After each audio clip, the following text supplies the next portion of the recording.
More than 50 people were here for Big Walnut's meeting on Wednesday, a packed house for a quick decision.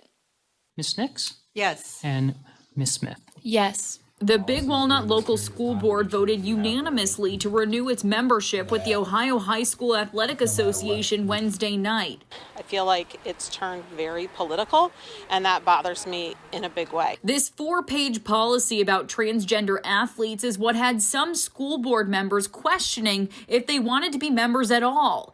This is a portion of the discussion of last week's meeting.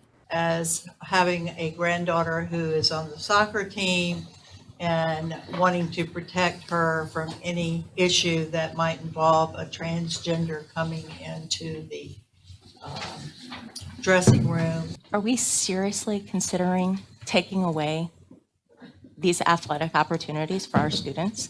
If the board had chosen not to be members, OHSAA says students couldn't compete in state tournaments, which means no state titles. Everybody has the right to their own politics and where they stand on it.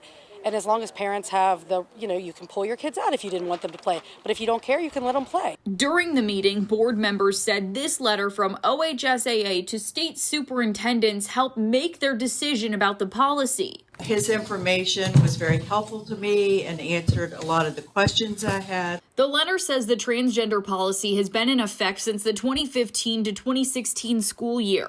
They said less than 1% of all Ohio student athletes were approved by the policy.